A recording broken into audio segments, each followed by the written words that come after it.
Good morning, everybody. It's Eddie Ray with Destination Campground, and we are at Cedar Creek Campground on Old Hickory Lake. So I haven't done a video in a while, and there's reason for that. But I want to try to give you some videos today and catch up from some others in the past. But Cedar Creek Campground is a Corps of Engineers campground, and it has, 60 something odd spots. They're probably in a loop formation.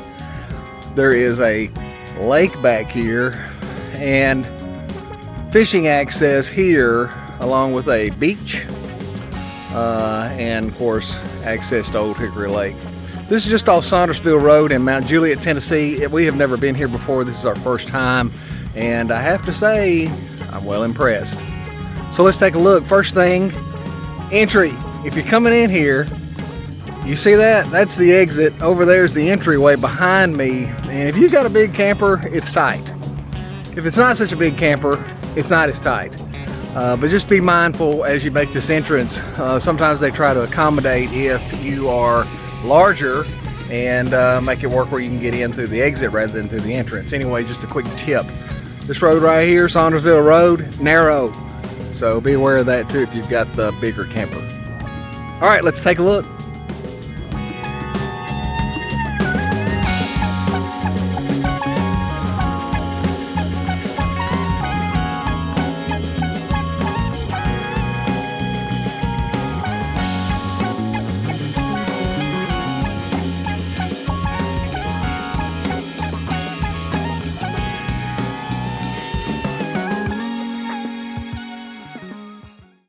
Okay, so the first loop here, sites 1 through 10, and I can just show you going around, everything behind me are all sites, even up to site 10 where this big red truck is. This little loop here, 1 through 10, is probably the least treed loop there is. So if you want full sun, this might be a better one. If you want shade, don't pick it. So just give you a quick look around, but sides 1 through 10, and like I said, there are several loops here, so within each loop it has its own little attributes or not, so I can show you that.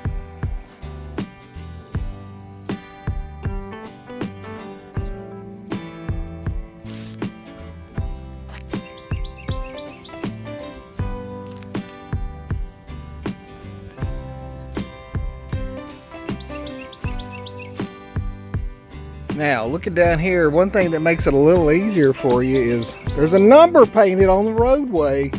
Along with the number painted on the roadway, you will see site numbers on the power pole. And then each site has a picnic table, a working table, and a fire pit. Fire pit for this one is over here behind the picnic table. One thing we noticed about our site is that these fire pits are really high, so the heat is not come up and hit you like you would like for it.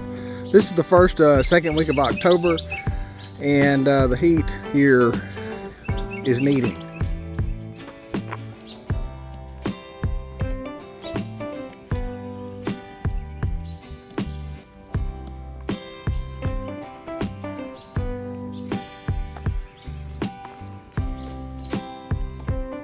All right, second loop is 11 through 20.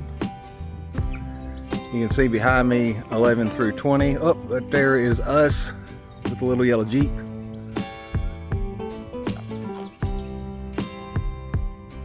As you can see, there's some larger campers here, and these sites are more wooded. We had plenty of shade, and all of them are level, so you shouldn't have any problems with that. And again, picnic tables, working table, and then a fire pit.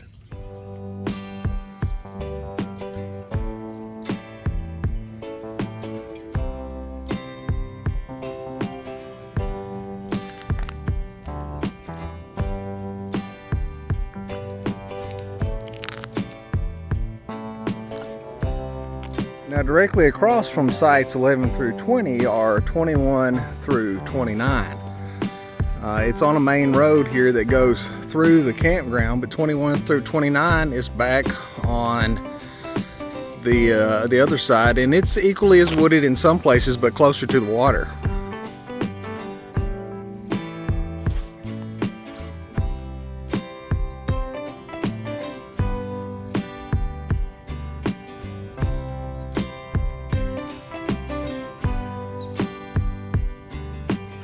26 here, 25 there, and 24 is right here. Now I tell you, this little camper rig right here is special.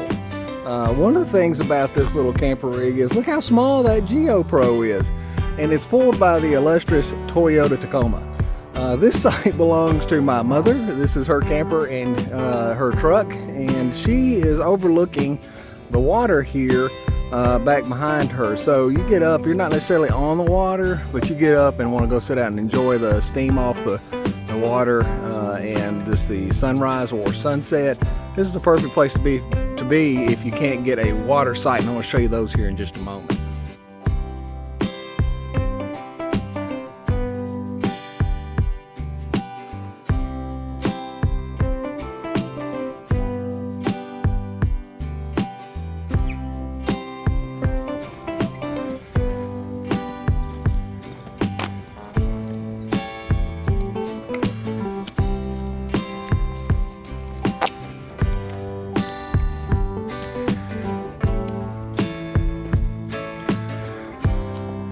'33 through 38 are obviously some large sites here. We have travel trailers, fifth wheels, a very large fifth wheel, and then this little bitty teardrop. Again, all of these are very level. They have all the amenities. 39 through 48 is probably the most shaded. This is early morning video, but you can see this setup here has a fifth wheel, bass boat, and truck. So there's plenty of space for all of these.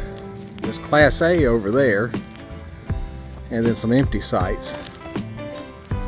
But you can see that they're very full and filling and tree covered. That's site 48. The site here behind me is site 41. It's got that little crushed gravel landing pad. Of course, the table, dining table, and the fire pit is on the back side of the picnic table, right there. So that's a style of one pad. It has this surrounding with railroad ties and concrete. But on the other side here is all concrete, so it's an entire concrete pad, which is really nice. We have the crushed gravel pad, and we're on site 15, but this one here, real nice.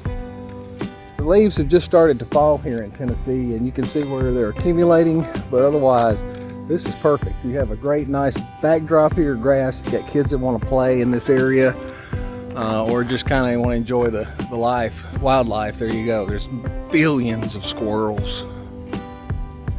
Right there's the lake.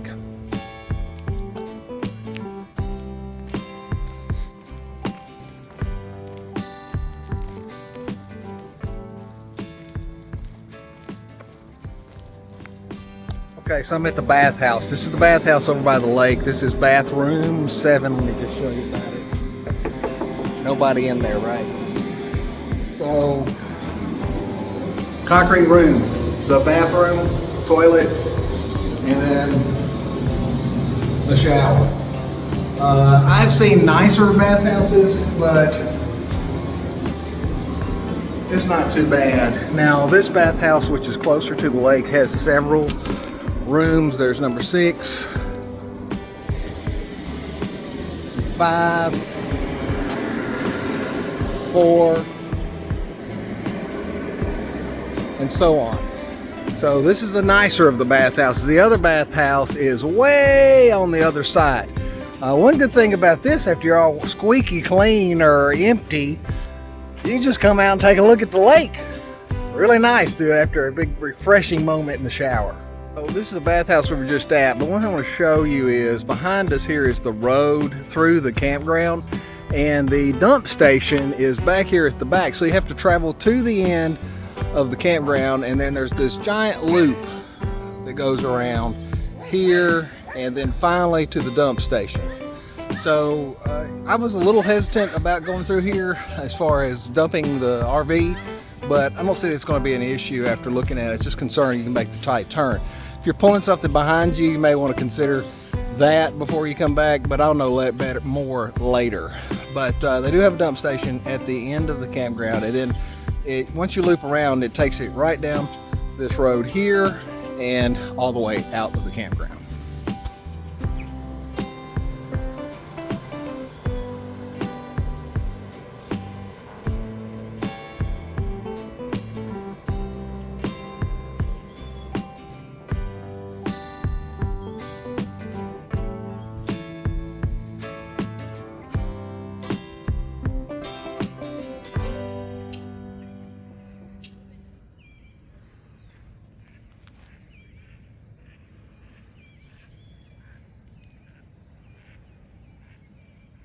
There's a lake site across the way from the water, across the road from the water.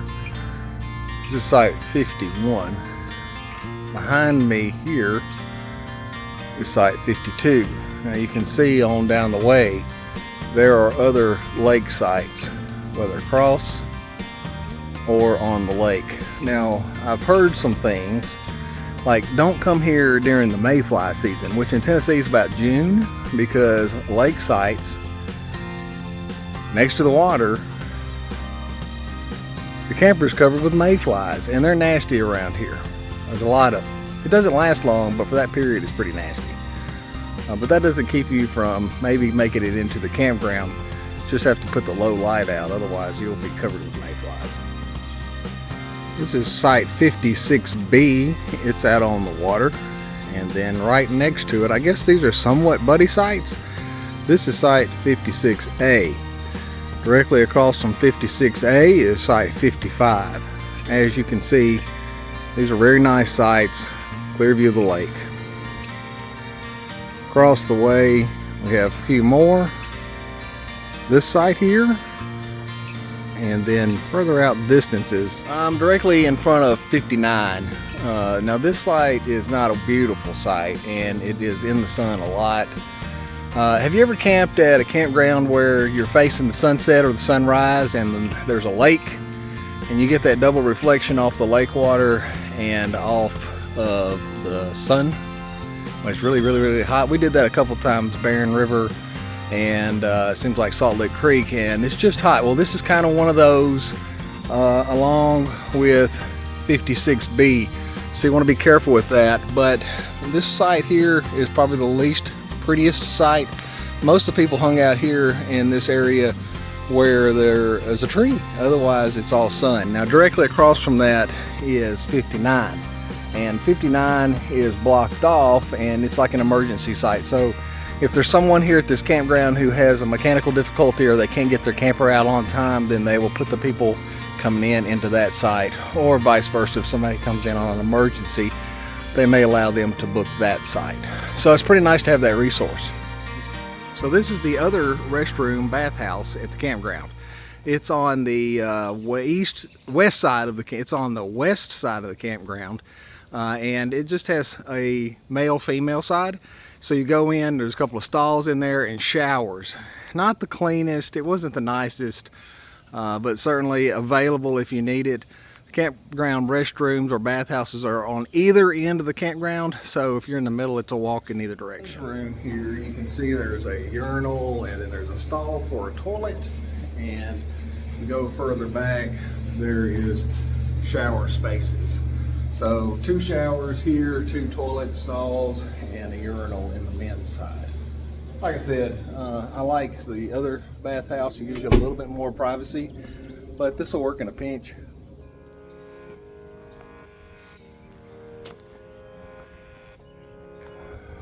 Okay, so we are past,